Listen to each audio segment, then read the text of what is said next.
Olá a todos, boa tarde, sejam muito bem-vindos a mais um Café com a Jucá. E hoje estamos aqui em uma edição especial, né? Hoje a nossa entrevistada é a própria Aparecida Jucá, idealizadora do podcast Café com a Jucá. Olá, Eduarda. Gente, estou muito feliz em estar agora do outro lado, né? Sendo a entrevistada desse podcast. E aí eu vou dizer para você que ainda não é inscrito no nosso canal, vai lá, se inscreve, curte, ativa o sininho, compartilha Café com a Jucá, o primeiro podcast cristão que nasceu no coração de Deus para abençoar a minha vida e a sua vida. Muito bem, então vamos lá. Aparecida, eu vou pedir nesse momento a permissão para lhe chamar de Aparecida durante esse programa. Muito bem, para quem não sabe, a Maria Eduarda é a minha filha, é a primogênita. Então ela vai, ao invés de chamar de mãe, ela vai chamar de Aparecida. Chamar de Aparecida, mas às vezes vai sair mamãe, talvez, enfim. Então, quem é Aparecida? Eu acho que a gente pode começar explicando um pouco de quem é Aparecida, para que a gente possa iniciar. Aparecida Jucá é mãe, mulher, educadora, é uma mulher que luta pela cultura, luta pela educação, que acredita nos valores deixados por Cristo aqui nessa terra. Uma mulher que acredita que levar a palavra de Deus a todos os povos e pessoas é a nossa missão aqui na terra. Aparecida, e como foi que começou, assim, a sua história? A senhora é natural de onde? Eu sou daqui de Teresina, mas eu costumo dizer, eu acho engraçado, porque meu pai me contava essa história e também minha mãe biológica, depois que eu a conheci, que você sabe que eu já conheci ela com 14 anos de idade. A gente chega lá. Né? Isso, ela me contou essa história, que eu fui feita em Pernambuco, em Recife, e aí por volta dos 8 meses de gravidez, ela veio para cá, para Teresina, e eu nasci ali no bairro Matinha, próximo às margens do rio Parnaíba. Nasci lá e fui criada pela minha família paterna. E essa sou eu, Aparecida, uma mulher bem nordestina. Nasceu no seio da nossa cidade, né, ali. Enfim, e conta um pouquinho pra gente, Aparecida, sobre a sua educação.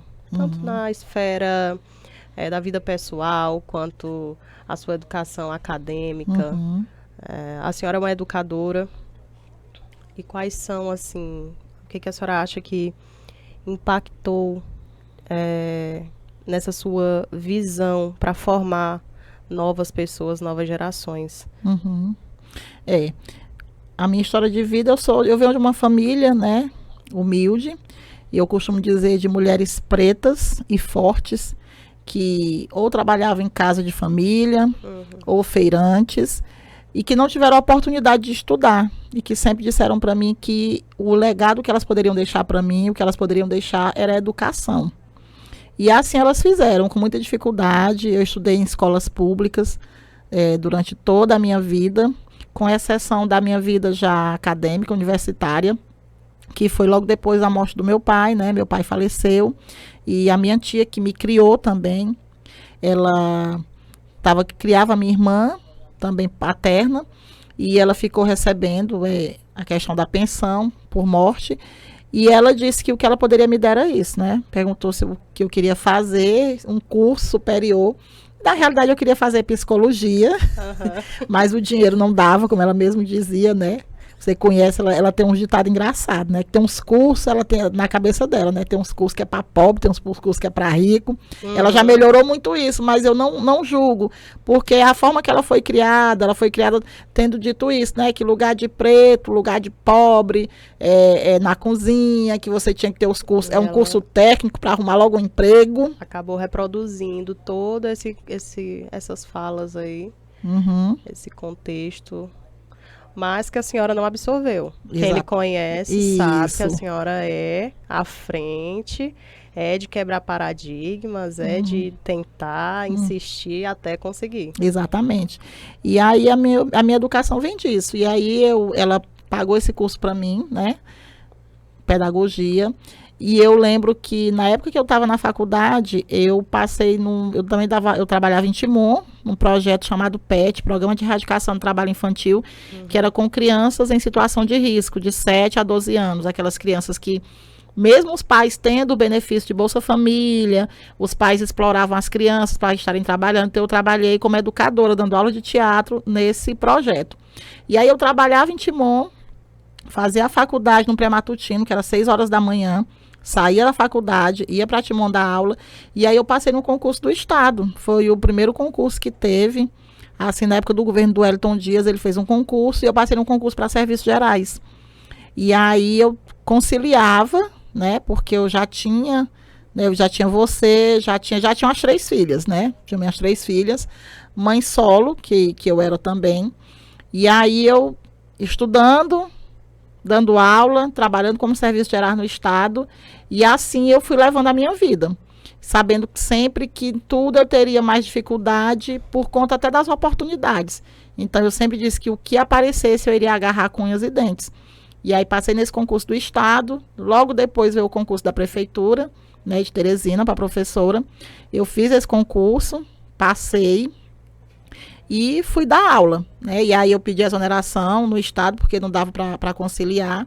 E aí eu fui dar aulas. E aí começou o meu início, né, dessa jornada na educação. Um novo início, né? Porque se a gente olhar para a sua história, a senhora já dava aula em projetos sociais, né? Lá em Timon. Sim, dava aula de reforço também em casa. Aula de reforço em casa. Então foi um novo início, um novo caminho a partir daí, a partir da formação, a partir da sala de aula. Sim, eu agradeço muito a Deus e aos professores que eu tive, porque eu lembro como se fosse hoje, que eles davam a disciplina e aí eles tiravam 20 minutinhos da aula e eles diziam assim, ó, agora é a hora da questão para concurso. E aí nisso eles davam os bizus e a gente ia pegando. Eu pelo menos aproveitei todos. Passei no concurso, eu lembro que eu passei, ainda faltavam ainda um ano, né, a questão de 2 períodos, e a faculdade, o que aconteceu? Eu paguei no período de férias as disciplinas, eu fiz a monografia, minha monografia eu tive que fazer, concluir num prazo, acho que foi 1 mês no máximo, tive que apresentar sozinha, porque como era eu que assumi o concurso, eu tive que pedir adiamento de posse na prefeitura e a colação de grau extemporânea. E deu tudo certo. Graças a Deus, tirei 9 na minha monografia. E assumi o concurso e fui dar aulas ali numa comunidade ali chamada Parque Rodoviário. Lá eu passei 6 anos no CEMEI Nossa Senhora Maria Auxiliadora, que na época a Lívia era diretora, minha amiga. E eu aprendi muita coisa. Lá foi onde eu realmente aprendi a dar aula. Porque na faculdade você vê muita teoria, mas a prática eu aprendi lá com as meninas que eram auxiliares e que me ajudaram muito. Na época era a Rita, a Isolda, eu aprendi muito com elas. A senhora pode dizer, então, que na sua história a senhora deu o passo e Deus foi colocando o chão, né? Sempre. Sempre. Sempre, em primeiro lugar, teve Deus. Eu costumo dizer que o meu pai, depois de morto, ele pagou a minha graduação. E eu costumo dizer também que sem Deus, nada seria possível. Porque eu fui o quê? Aquela menina que foi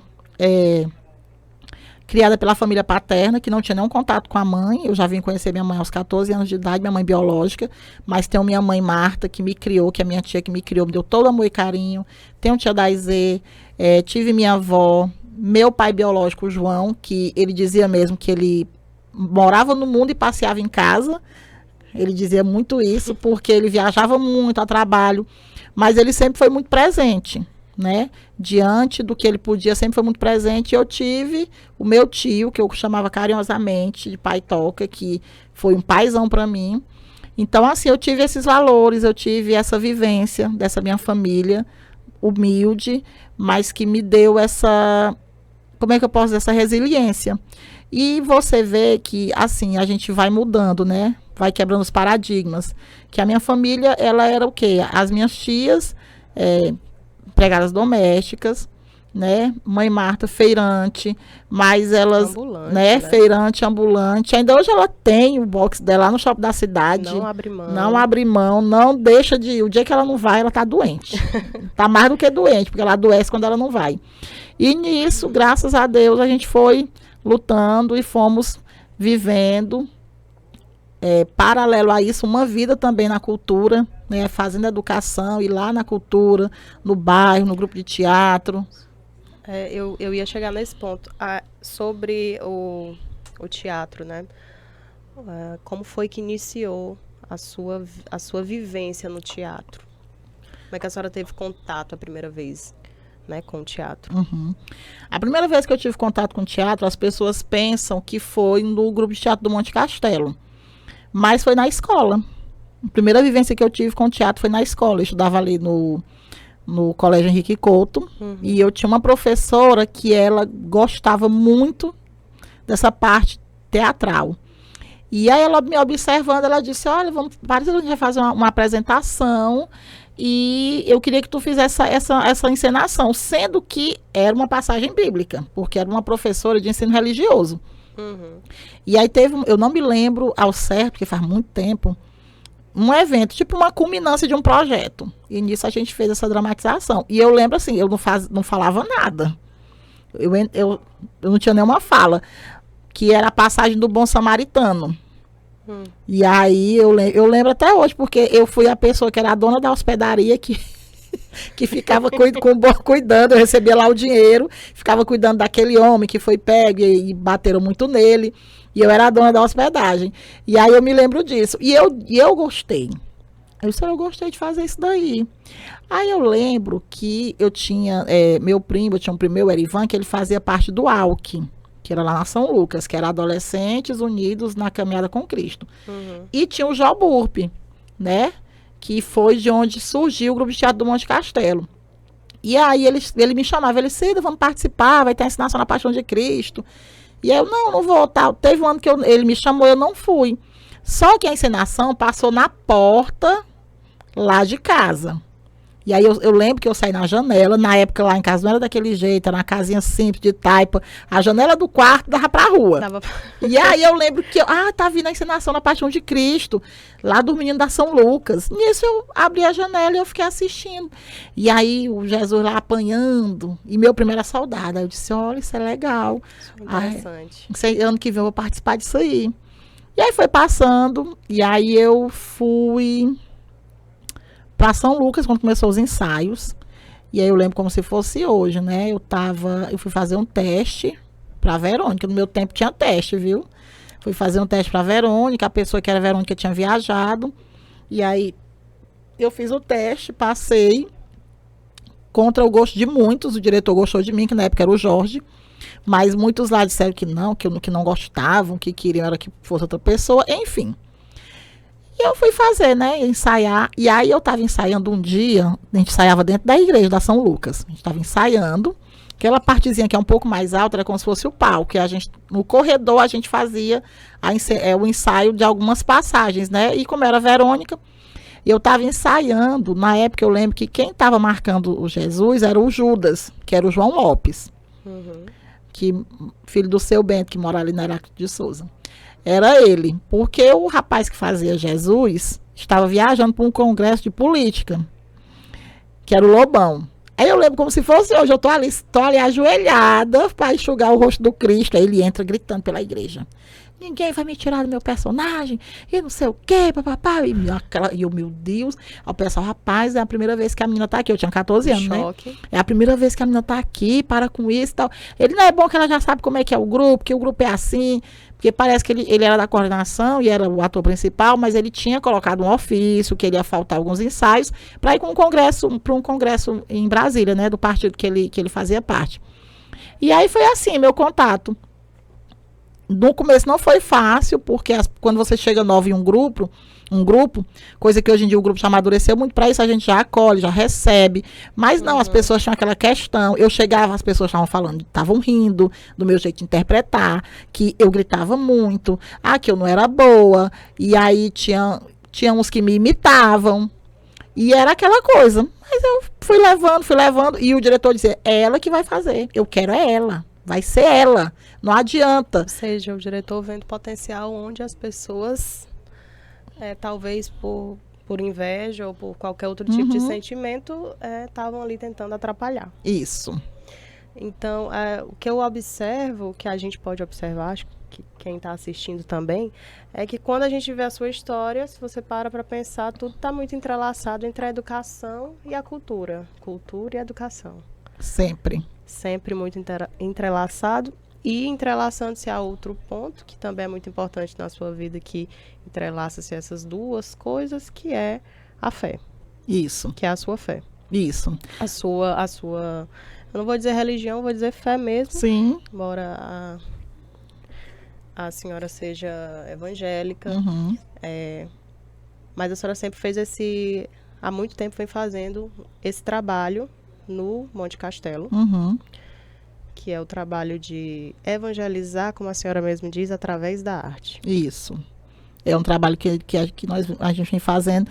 Eu estou no grupo desde os 14 anos de idade, né? Então, assim, eu já tenho 46, não tenho vergonha de dizer minha idade. Às vezes, quando eu falo assim, minha mulher, para com isso. Tenho 46 anos, então desde os 14 anos de idade que eu estou lá no grupo de teatro do Monte Castelo. Lá no grupo, eu fui secretária de várias coordenações. Fui coordenadora também, coordenadora geral. E até que chegou o ponto, né, de ser diretora do espetáculo, de ser autora do texto, junto com a minha amiga, Cláudia Souza, com a colaboração do Henrique, do Ícaro e do Ribinha, a que eu quero agradecer. E onde eu ando, eu faço questão de falar, né, do nosso texto.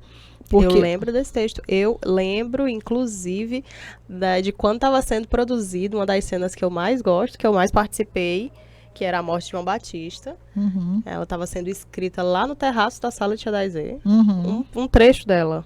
Acho que um dos trechos mais importantes, que é o monólogo. Sim. E aí eu lembro que eu estava passando e estava duas ex-Herodíades. Uhum. A Cláudia e a senhora, Cláudia Souza. Isso. Atriz do grupo de teatro, uma amiga querida da família.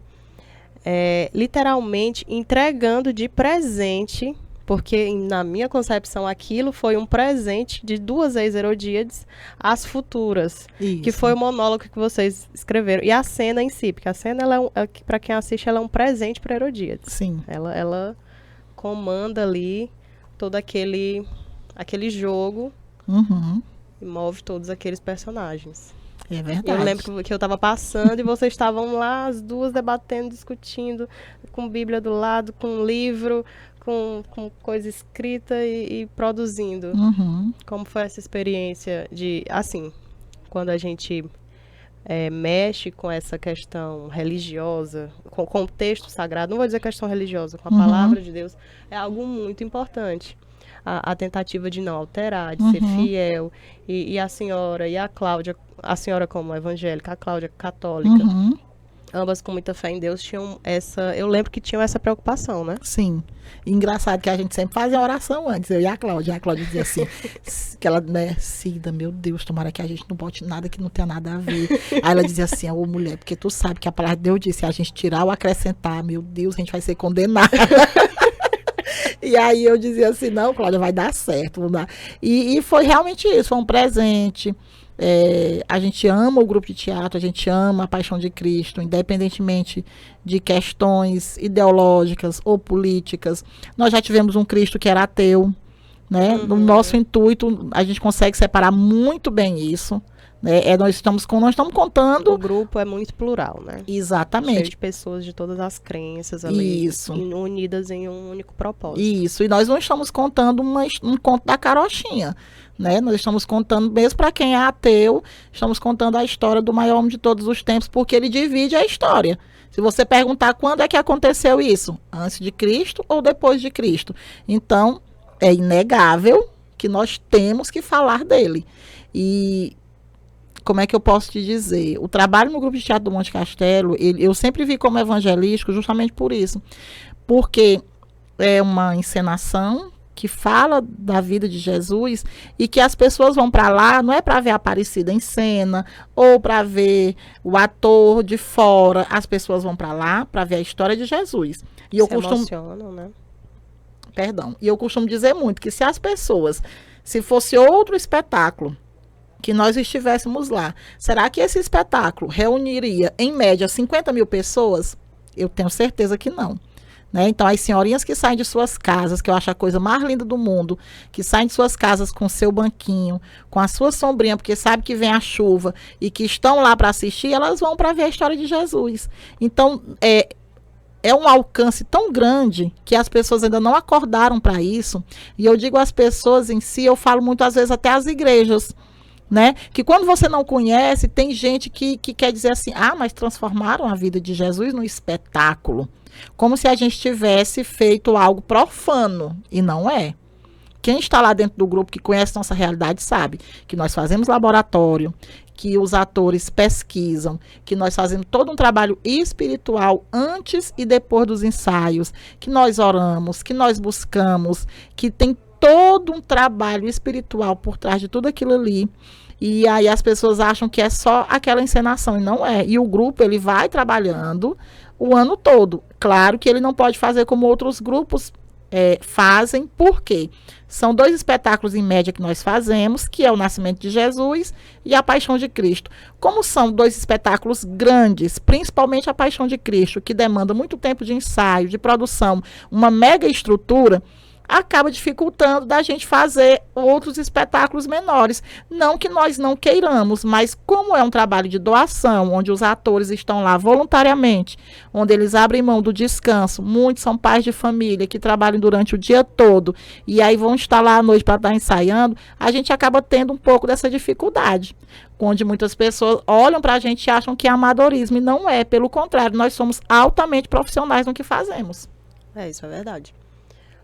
Profissionais, preocupados, dedicados, enfim. São quantos anos de história?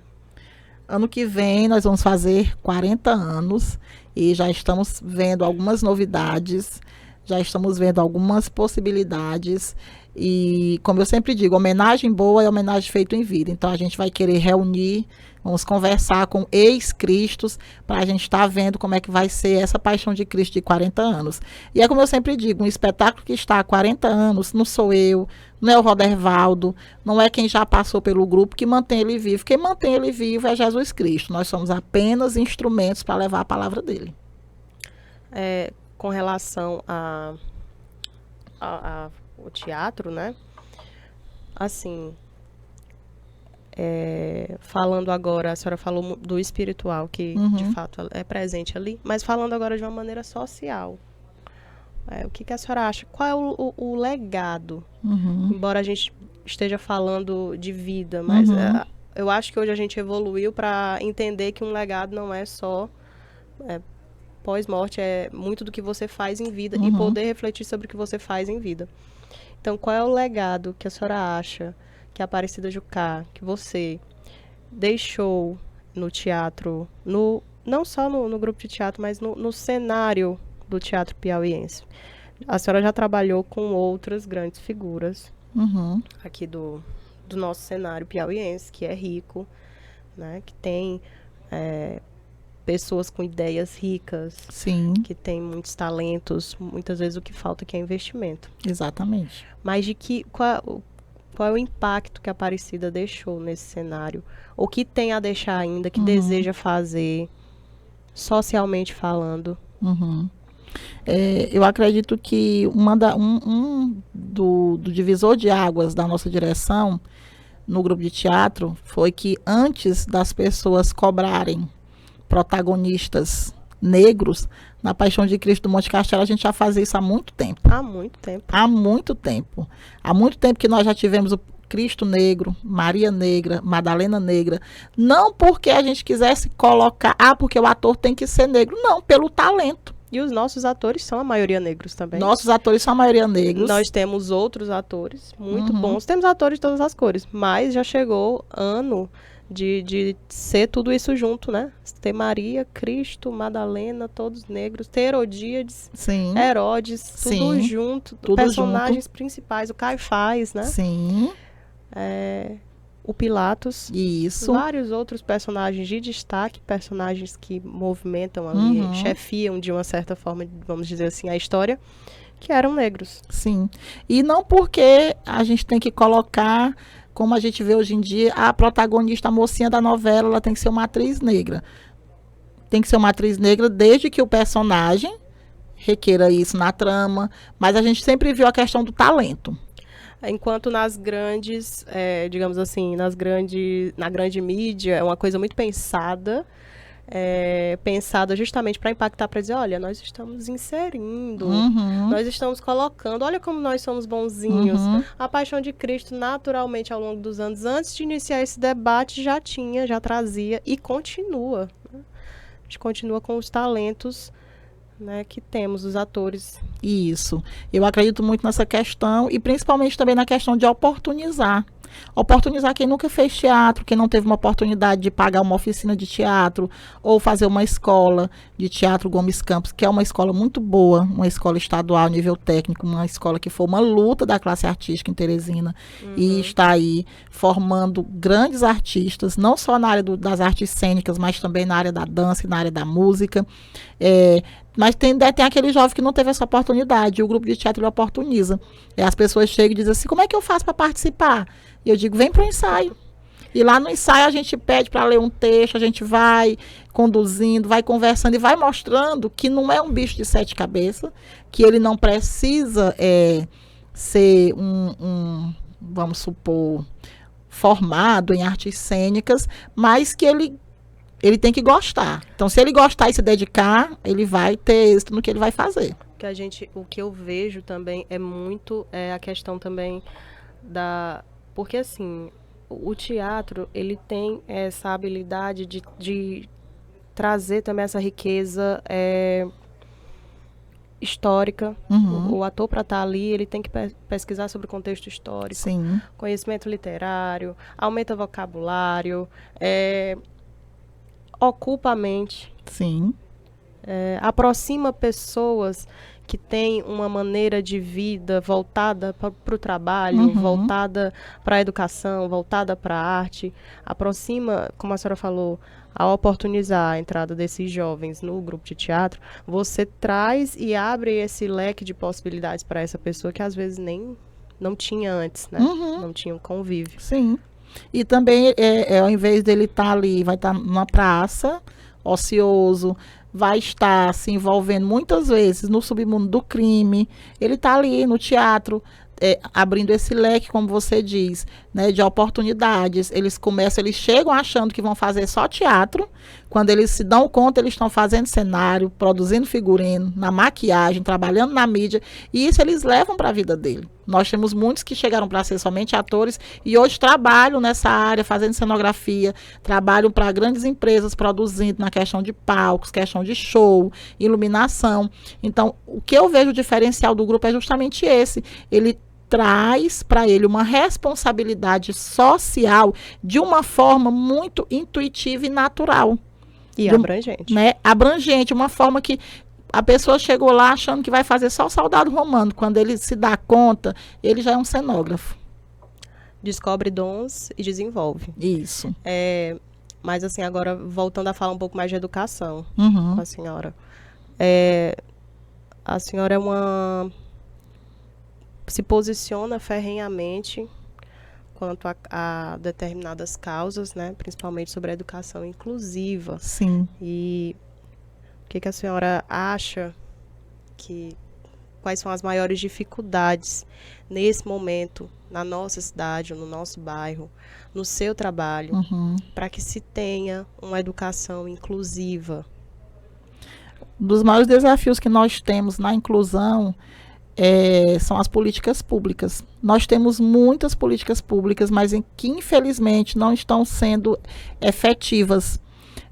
Por exemplo, nós temos na nossa escola, nós temos apoio e inclusão em todas as turmas, porque nós temos crianças laudadas, mas ainda há muita dificuldade da mãe, principalmente a mãe periférica, em conseguir esse laudo.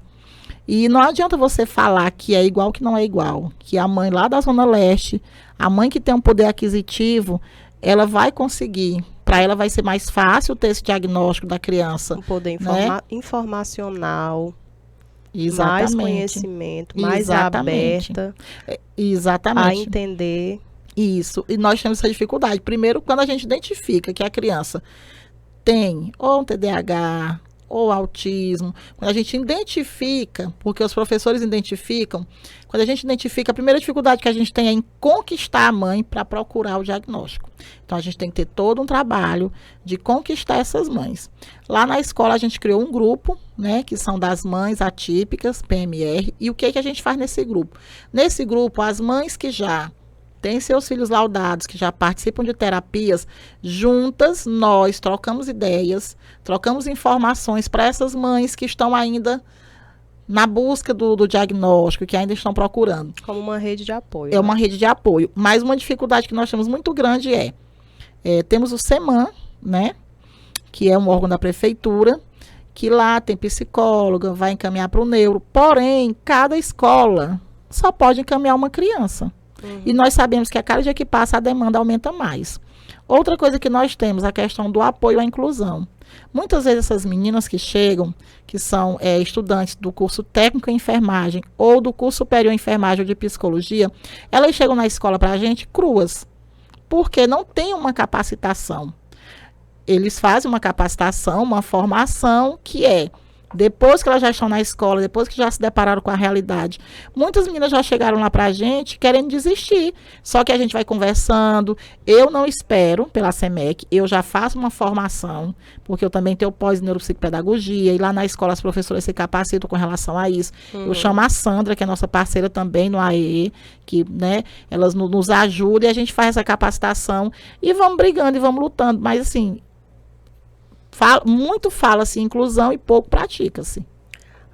A gente já falou da Aparecida educadora, a gente já falou da Aparecida mãe, um pouco da Aparecida mãe, um pouco da sua infância, um pouco da sua vida acadêmica, a gente já falou da Aparecida no teatro, a gente falou um pouco da Aparecida também na fé, na religião, mas vamos falar agora sobre o podcast, vamos falar do porquê que surgiu, como foi que surgiu a ideia de criar o Café com a Jucá. Olha, se eu te disser que essa ideia, eu gosto de podcast, e aí eu acompanho muitos podcasts, só que eu não via nenhum piauiense voltado para o público cristão. E Deus, ele vai nos dando estratégias. Então, se eu disser que foi algo que surgiu da minha cabeça do nada, eu vou estar mentindo. Porque eu tô lá em casa, eu tô um belo dia, e aí você sabe, fui candidata a vereadora, e aí eu criei também um projeto, que é o projeto Amor em Ação. A gente faz ações pontuais em algumas comunidades carentes, como a gente teve agora das crianças. Nós fizemos 3 ações, uma no Torquato Neto, uma na Vila Confiança e uma ali no Planalto Bela Vista, né, com as crianças. E já estamos planejando nossas próximas ações. E eu fiquei pensando, meu Deus, o que eu posso fazer para ti? O que eu posso fazer para o teu reino? Como é que eu posso chegar ao maior número de pessoas possíveis, levando a tua mensagem, alimentando a fé dessas pessoas? E aí veio essa palavra, podcast. E eu fiquei, eu posso... Rapaz, eu acho que dá certo. Como é que eu faço para criar um podcast? E se eu te disser que eu fui atrás de outras pessoas, e aí, tipo assim, as pessoas diziam que era difícil. Não vai dar certo, não. É muito difícil, é muito difícil. E aí primeiro eu fiquei pensando no nome, né? Eu tinha um nome, só que aí eu fui olhar, já tinha um podcast com esse nome. Aí eu disse, meu Deus. Aí eu penso, rapaz, Café com a Jucá, porque eu sou Jucá. Né? O café traz para uma conversinha. Então, eu vou botar Café com a Jucá. E aí, eu me lembro que eu vim atrás, eu vim atrás do pessoal, falei com ele, o menino da FM Verona, né? Que a gente faz aqui nos estúdios da FM Verona. E ele disse, dá certo, dá para fazer. E aí eu disse, como é que a gente faz? E aí, nisso, ele disse, não, mas vamos esperar, estamos vendo isso, vendo aquilo. Aí eu peguei, passou a eleição, e eu assim, naquele fogo ainda de querer fazer algo mais pelo próximo, eu digo, não posso esperar não, tenho que aproveitar que eu tô no pique, igual o projeto. Eu disse, eu vou fazer. Aí chamei ele disse, bora fazer. E aí chamei o Cauã, o Daniel, que já me ajudavam na questão da mídia, da campanha, e eles embarcaram nesse sonho nosso, que nós temos um grupo, Ascom, é minha assessora, eles são meus assessores. Eles são meus assessores, cuidam das minhas redes sociais, né? Então, onde eu posso, eu estou levando eles. E aí eles embarcaram nesse sonho, o pessoal da FM Verona também, né, com de Assis. E daí nasce o Café com a Jucá. E aí nasce o Café com a Jucá. E hoje estamos no nosso no episódio que vai finalizar essa temporada 2024, né? Já aguardando a temporada 2025. De 2025. O que é que a gente pode esperar de 2025? O que é que os telespectadores do Café com a Jucá podem esperar para 2025? A senhora pode dar um spoiler, pode contar alguma coisa ou vai ser surpresa? Na realidade, não tem nem muita surpresa, né? Podem esperar que a gente vai continuar com o nosso Café com a Jucá, trazendo testemunhos de vida, né? Como nós tivemos há pouco que foi exibido da irmã Ercília, que foi maravilhoso, contando a superação que ela teve, né? Do câncer, do abandono do companheiro de 30 anos durante o tratamento. E como Deus, como ela fala, né? A fé dela em Deus, né? A rede de apoio que ela teve da família. E é para isso que está aqui o nosso podcast, é para estar realmente levando esperança para essas pessoas, levando conteúdo de qualidade, né? E levando a palavra de Deus para essas pessoas. E eu acredito que é uma forma que eu tenho, né? De evangelizar usando as tecnologias. E aí você sabe que eu há pouco tempo fui levantada, agora sou pastora da Igreja do Evangelho Quadrangular. Sim. E não poderia ser diferente. Nós temos que levar essa mensagem, levar a mensagem do reino para as pessoas, e uma mensagem de amor, de esperança, não de intolerância de maneira nenhuma, mas uma mensagem de amor, que existe um Deus que as ama profundamente e que ele está de braços abertos esperando para acolher a todos. Ou seja, a Aparecida, a senhora já evangelizou por meio da educação. Sim. Por meio do teatro. E ainda continuo. E continua, Estou né? com um projeto que a gente fez como se fosse o lançamento do projeto, que é o Recreio com Jesus, que eu fiz agora já lá na escola. Foi como se fosse um projeto piloto, é um modelo de como vai acontecer ao longo do ano de 2025, lá no nosso CEMEI, no Pedro Mendes Ribeiro, que eu vou estar fazendo essa temática com as crianças, não trabalhando em si a religião, mas trabalhando os valores que as crianças precisam também aprenderem, e a gente vai utilizar qual horário? O horário do recreio.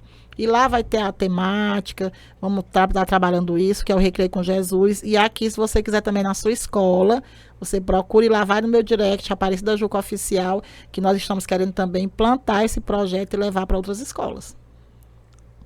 Através da educação, através do teatro e agora através das mídias sociais, através do podcast, né? Exatamente. Através de ações sociais, porque não deixa de ser um ato de amor ao próximo, como a senhora mesmo falou, Uhum. né? As ações sociais. E o que a gente pode falar um pouquinho também da Aparecida Política? Pode, sem problema nenhum. O que a gente pode esperar da Aparecida na política? Porque, assim, a senhora, esse ano, teve um grande desafio, né? Sim. Iniciou a sua jornada aí na política, Uhum. né? Como candidata, não como, digamos assim, participante, porque a gente, todos os cidadãos participam, todos os cidadãos Uhum. participam da política, né? Da vida democrática. Uhum. Seja como eleitor, seja, enfim, como candidato.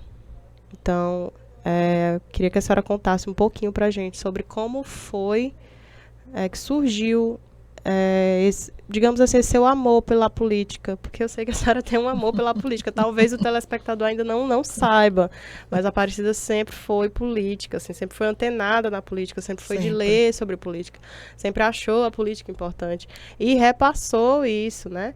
Hoje eu posso falar que também sou antenada, Uhum. também sou muito atenta e vejo como algo que transforma a vida das pessoas, porque de fato transforma. Sim. Nós somos governados por políticos. Nós somos seres políticos. Nós somos o homem é um animal político. O homem e muitas vezes não se dão conta disso, né? E eu costumo muito dizer que quem não gosta de política vai ter que ser governado por quem gosta. É verdade. Né? E a Aparecida Política não é diferente da educadora.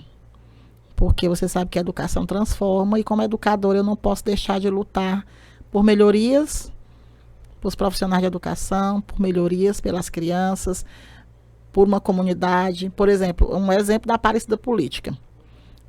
Foi feito o asfalto da rua da escola. Uhum. E o que que eu observei? Os carros passando em alta velocidade, várias vezes quase aconteceu acidente, né? Do pai tá indo pegar a criança e vai atravessar, vai colocar no carro, vem um carro. E aquilo me incomodava profundamente. Eu disse, meu Deus, como é que você coloca um asfalto numa via pública que passa em frente a uma escola e você não vem sinalizar? Para sinalizar, foi preciso a escola fazer um ofício, levar na S-Trans e ficar cobrando para que viesse esse asfalto. Aliás, a sinalização, né? Escola, devagar, então tudo isso aí. Então o que que eu vejo a questão da política? A política, nós não podemos fugir da política. Se nós queremos uma comunidade melhor, se nós queremos um país melhor, uma cidade melhor, que venha oportunizar principalmente os menos favorecidos, nós temos que estar na política. E como mulher preta, periférica, e eu me orgulho de falar isso, mãe, educadora, serva de Deus, nós temos que estar inseridos na política. E para mim foi maravilhoso. Eu amei ser candidata. Tem gente que diz, gente, eu amei ser candidata, eu amei estar no meio do povo, eu amei a rotina de várias reuniões durante a noite, entrar na casa das pessoas, ver a realidade da vida delas, escutar os anseios e necessidades da população. Eu amei, sabe por quê? Porque eu gosto de gente. Eu gosto de estar no meio de gente. Então, eu amei estar na política, eu amei ser candidata. E se você perguntar para mim, você pretende continuar? Tudo que eu vou fazer, eu consagro a Deus e eu coloco tudo nas mãos de Deus. Mas se tiver oportunidade, continuaremos, principalmente para lutar pelos menos favorecidos. E eu vou continuar honrando quem me honra. Você me conhece, você sabe que eu sou assim. Quando eu estou de um lado, eu escolho o meu lado. Eu não vou deixar de estar de um lado que eu acredito, de um lado que eu sei que vai trazer o melhor para a população de Teresina. E eu também acredito muito que nós temos que orar pelos nossos governantes, para que eles façam uma boa gestão. É bíblico, né? É bíblico, né? Então, assim, o que que eu quero? Que o nosso próximo prefeito, que vai assumir agora, olhe para Teresina com amor, olhe para Teresina, porque ela está precisando de muito amor, de muito cuidado, de muita gestão, que ela passou um tempo sem ter. O nosso próximo secretário de Educação, que é um homem, é um educador, é também um homem cristão, que ele olhe para esses valores e que através disso ele venha fazer uma boa gestão, que ele olhe para nossas escolas, que nós estamos realmente, as escolas estão sucateadas, nós estamos precisando para ontem, de cuidados. Muitas diretoras e professoras levaram esses anos e esse último ano mesmo na garra e na marra, e eu costumo dizer que é muito bonito fazer propaganda dizendo que nós temos a melhor educação, mas mais bonito ainda é valorizar o profissional que faz dessa educação a educação em primeiro lugar. Isso é verdade. Então, o que falta para a gente concluir? A gente apresentou a Aparecida Mãe, a Aparecida Estudante, a Aparecida Política, a Aparecida Artista. Então, o que a gente pode esperar para o futuro? A gente está finalizando esse ano. A senhora acha que foi um ano produtivo? Qual é a sua mensagem para os seus telespectadores nesse final de ano? Qual é a sua mensagem de Natal, de Ano Novo? A minha mensagem é que foi um ano produtivo, sim. Eu não sou a Virgínia, mas 2024 foi meu ano. 2025 vai ser meu ano. E eu acredito que tudo que há de bom nessa terra, tudo que há de promessa de Deus na Bíblia é para nós. Então, a mensagem que eu deixo é que o Café com a Jucá, em 2025, vai retornar na sua temporada. E nós estamos finalizando essa temporada agora de 2024. Foi um ano maravilhoso, um ano cheio de bênçãos, um ano cheio de conquistas e um ano que eu saio dele muito feliz, muito agradecida. E o que vocês podem esperar para o ano que vem é mais episódios inéditos do Café com a Jucá. Nos nossos projetos também, Amor em Ação, são mais ações nas comunidades.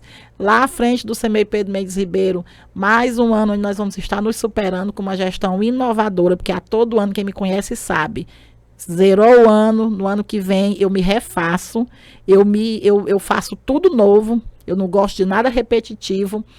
E é isso aí. O que vocês podem esperar é isso. Cada vez mais estou trabalhando na obra do Senhor, levando a palavra de Deus através também da minha célula, Geração de Davi. E vocês que nos acompanham, eu quero agradecer imensamente a você que já é nosso seguidor. Quero agradecer a você que esteve conosco nessa temporada e dizer que Deus fez e fará infinitamente mais na minha vida e na sua vida. Amém. Amém. Antes da gente finalizar, rapidinho, eu queria só que a senhora destacasse um ponto ou alguns pontos que mais lhe emocionaram durante essa primeira temporada do Café com a Jucá. Olha, eu tive muitos episódios, mas vamos aqui. Começando pelo do pastor Denis. A questão da fé, como ele aprendeu com a avó dele.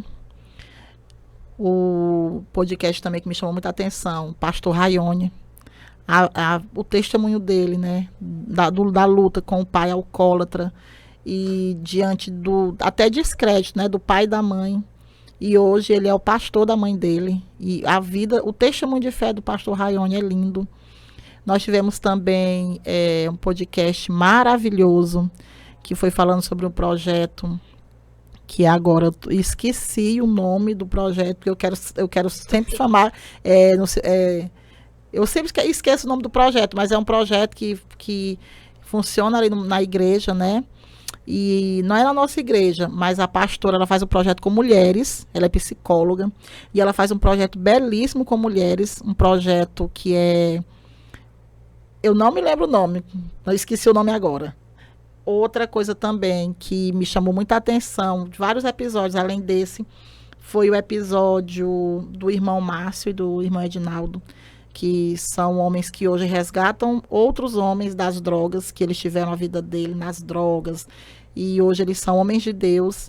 E também a irmã Francinete, uma mulher que se reinventou na pandemia, ela nunca fez curso, e você já comeu, você sabe como é o trabalho dela, é uma confeiteira que não deixa nada a dever para ninguém. E ela sempre presente nas festas, nas confraternizações da família Jucá. Exatamente, porque o bolo dela é maravilhoso. E hoje também, né, hoje eu gravei um episódio maravilhoso com a irmã Ercília, que eu tenho certeza que quem assistir, que é uma mulher que passou pelo câncer, o abandono do companheiro, mais de 30 anos, e não deixou isso abalar a sua fé. Então, são muitas histórias. Ou seja, muitos momentos emocionantes, difícil escolher entre um. Difícil escolher só um, né? O da pastora Patrícia também, as meninas gostaram muito, as mulheres, ela contando, né? Ela orou, praticamente foram 5 anos orando pelo pastor Denis. E assim... Foi uma graduação, né? 5 anos. Uma graduação, tá vendo? E ela ali firme na fé. Então, assim, foram muitos momentos. E eu só tenho a agradecer a todos os convidados que estiveram aqui, que deixaram um pouco de si para fazer esse podcast, o sucesso que ele já é. Nós temos pessoas que são fãs de carteirinha, que quando dá, terça-feira, 7 horas, já começa. E aí, cadê o episódio? Que hora que vai colocar o episódio? E comenta e compartilha. Então, assim, eu sou só gratidão.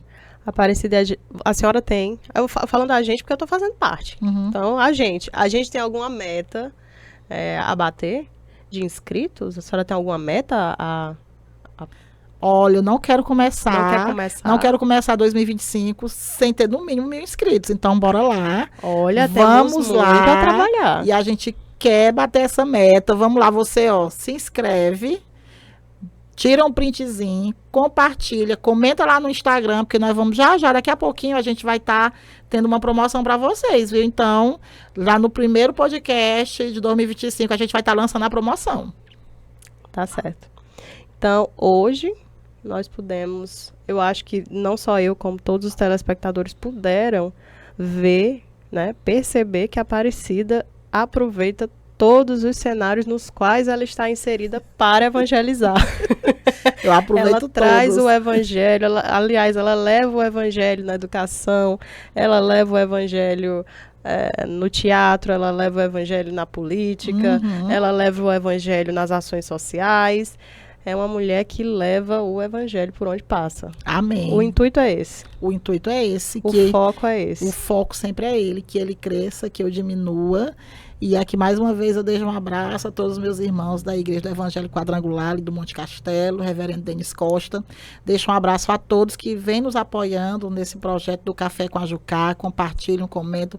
Eles são os que mais comentam, compartilham, e eles sabem disso, eles sabem que o intuito é levar a mensagem de Deus, o intuito é também enaltecer esse trabalho maravilhoso que nós temos ali no Monte Castelo, da nossa igreja, que também tem um trabalho social relevante, e o trabalho é esse, não pode parar, e eu realmente aproveito todas as oportunidades, e onde eu estou inserida, eu estou evangelizando mesmo, estou levando a palavra de Deus, porque sem ele eu não sou nada, eu sei de onde ele me tirou e onde ele está me colocando. Amém. Amém. Pessoal, então é isso aí. Encerramos por aqui, Eduarda. Encerramos por aqui. Eu gostaria de agradecer pelo convite, agradecer por essa oportunidade única, né? Não é todo dia que se entrevista a própria mãe. Pro podcast dela própria. Então, muito obrigada pelo convite. E eu acho que esse episódio vai ser sucesso. Com certeza, como tudo que nós fazemos, que nós colocamos Deus em primeiro lugar. E aí, quando ele está em primeiro lugar, meu amigo, sai da frente que é sucesso. Então, assim, pessoal, esse foi mais um Café com a Jucá. Você que ainda não é inscrito, vai lá, se inscreve, ativa o sininho, curte, compartilha. E eu não poderia deixar de encerrar fazendo uma oração. Quero mandar aqui também um abraço e um grande beijo para Maria Fernanda, que foi ideia dela, viu? Foi ideia da Maria Fernanda, sua irmã. Ela disse, mãe, leva a Eduarda, que ela tem uma dicção boa, para ela te entrevistar.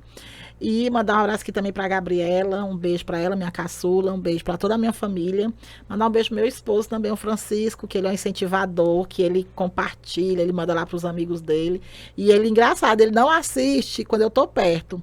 Ele assiste sozinho, depois ele vem conversar comigo, faz as observações dele, ele diz, acho que hoje tu falou muito, não deixou o convidado falar um pouco, tem que... Então, assim, também é um grande apoiador meu, né, louvo a Deus pela vida dele. Mandar um abraço para todo mundo, para as minhas tias, que hoje eu falei o nome dela, para não ficar zangada. Hoje o nome saiu, viu? Um beijo, um abraço. Eu vou aqui orar e agradecer também esses meninos que fazem o podcast comigo, que é o Cauã, o Daniel, o de Assis, o pessoal aqui da Verona. E é um projeto que ele só tende a crescer. Então, vamos orar para agradecer a Deus por mais esse momento e por esse episódio. Amém? Amém. Senhor nosso Deus, nosso Pai, meu Deus, mais uma vez eu quero te agradecer, Senhor, por esse podcast. E eu consagro a ti, meu Deus. E o Senhor sabe que tudo quanto eu faço é para a tua honra e para a tua glória. Que o teu nome venha a ser glorificado, venha a ser louvado. E que onde esse podcast chegue, que as pessoas venham ser alimentadas através dos testemunhos que são aqui contados. Meu Deus, que o Senhor possa estar nos abençoando, nos guardando e nos livrando de todo mal. É o que eu te peço e te agradeço. Amém. Pessoal, foi mais um Café com a Jucá. Fiquem com Deus. Até 2025. Deus abençoe. Tchau, tchau.